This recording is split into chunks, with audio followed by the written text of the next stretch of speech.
Pregando em Uruvela.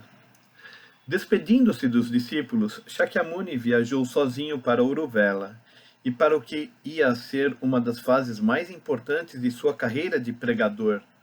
Entre os conversos que fez nessa cidade, havia certo número de ardentes e influentes seguidores que mais tarde contribuíram muito para o crescimento da ordem budista.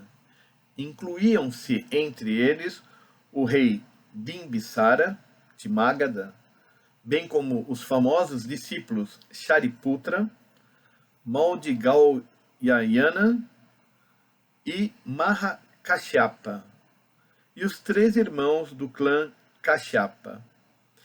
Isso parecia indicar que o trabalho missionário de Shakyamuni em Uruvela alcançou grande sucesso. As doutrinas de sua nova religião, conseguindo rapidamente adeptos entre as setas, buscadores do caminho e homens influentes e importantes que haviam se tornado descontentes com a filosofia e religião convencionais daqueles tempos. Mas vejamos alguns dos episódios consignados nas escrituras a respeito de suas atividades de pregador em Uruvela. Um dos mais curiosos diz respeito à conversão de cerca de 30 casais jovens, quando ele estava a caminho de Uruvela.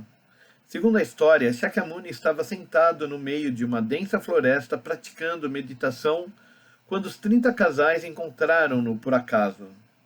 A maioria era casada, mas um deles se constituía de um jovem solteiro e de uma amiga prostituta. A prostituta fugira com objetos pertencentes aos jovens. E todo o grupo partira à procura dela, encontrando por acaso o Buda. Após escutar-lhes a história, Shakyamuni os teria repreendido dizendo: em vez de procurar uma prostituta, não seria melhor que procurassem seu autêntico ser? Não seria melhor que procurassem seu autêntico ser? Passou em seguida a lhes ensinar a lei e todos os 30 casais se converteram. Os episódios relativos à conversão de Yasa e dos 30 casais têm um sabor caracteristicamente indiano, sugerindo o grau em que pensadores, ascetas e monges eram tradicionalmente respeitados na Índia.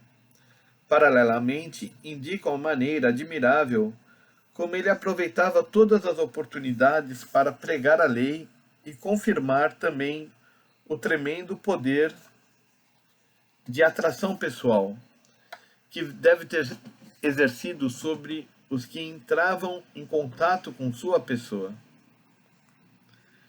Adeptos como Yasa e os 30 jovens casais não eram absolutamente os tipos que ingressam numa ordem religiosa, porque não conseguem encontrar outro meio de sustento.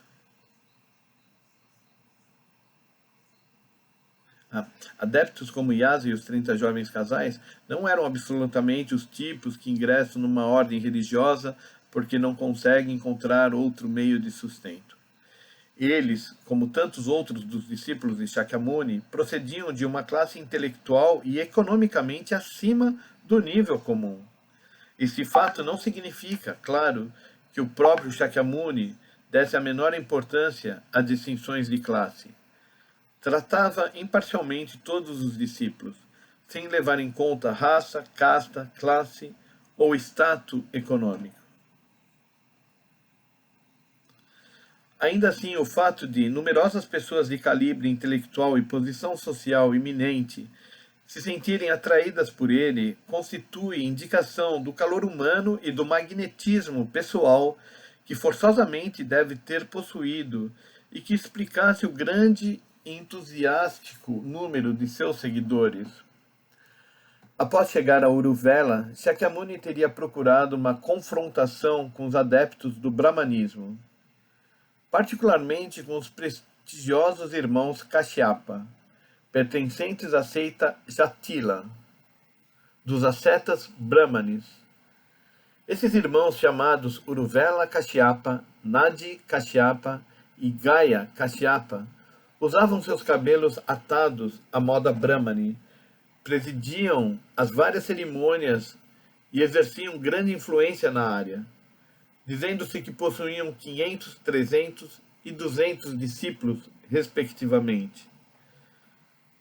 Dado o renome que gozavam na área,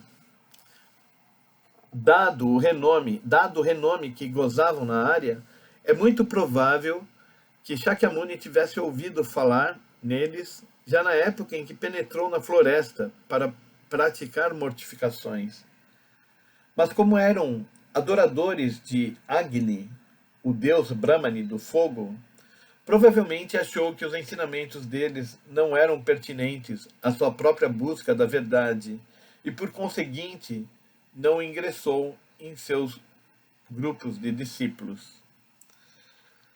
Naquele momento, contudo, na qualidade de iluminado, desejava enfrentá-los e refutar-lhes as doutrinas a partir do ponto de vista dos ensinamentos budistas.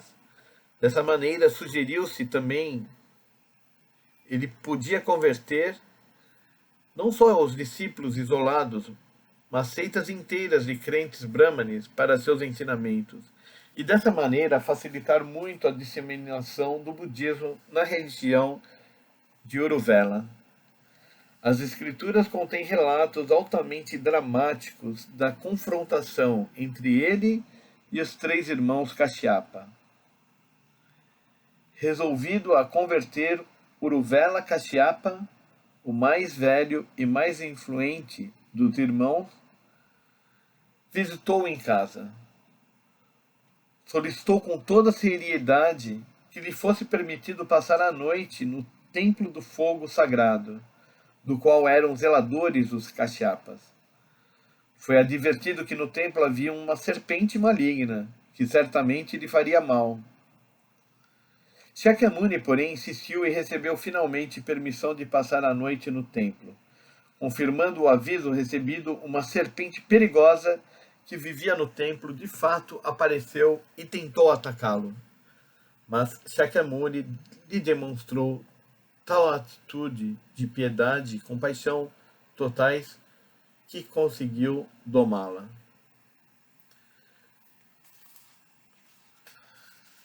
Na manhã seguinte, sabendo o que acontecera, Uruvela Kashyapa ficou grandemente impressionado com os poderes de Shakyamuni, embora ao mesmo tempo permanecesse convencido de que suas próprias habilidades e realizações eram superiores.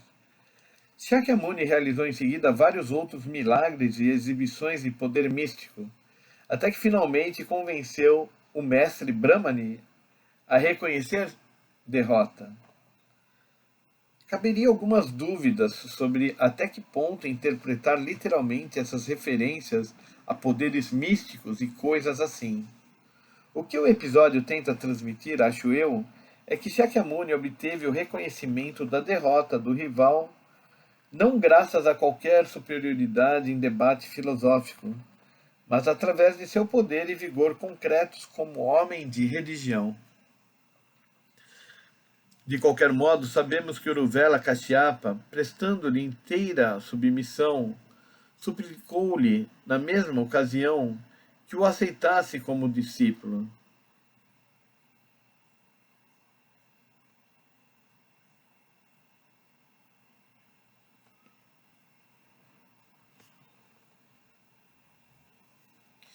Shakyamuni, segundo as escrituras, repreendeu, dizendo que, como líder de um grupo de 500 discípulos próprios, ele não devia decidir um assunto dessa magnitude com tanta pressa.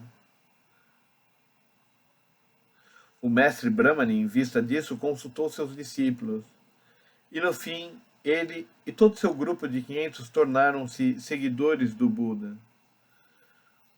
Cortando suas tranças e jogando-as no rio juntamente com os vasos e adereços usados nos ritos de sacrifício. Além disso, seus irmãos mais jovens, Nadi Kashyapa e Gaya Kashyapa, resolveram seguir-lhe o exemplo e eles e seus discípulos ingressaram igualmente na fé budista.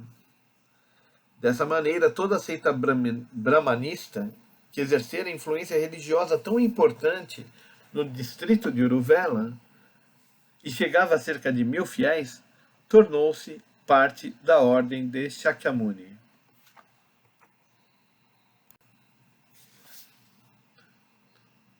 Uma conversão em massa dessa natureza, dificilmente concebível hoje em dia, confirma igualmente tanto a habilidade e eficácia da pregação e prática de Shakyamuni, quanto a imensa seriedade com que os antigos indianos encaravam essas confrontações religiosas e filosóficas, e o entusiasmo em se colocarem sob a orientação de quem quer que emergisse vitorioso.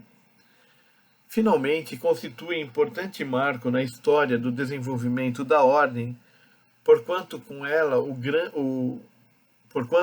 grupo de seguidores de Shakyamuni, de um só golpe, transformou-se num corpo religioso de tamanho considerável. Simultaneamente, facilitou muito a disseminação subsequente do budismo no reino de Magadha, onde grandes números de pessoas se converteram ao budismo em virtude da veneração em que tinham os irmãos Kashyapa. Talvez o mais eminente entre os convertidos de Magadha nessa época tenha sido o rei Bimbisara, o governante do reino. Lembramos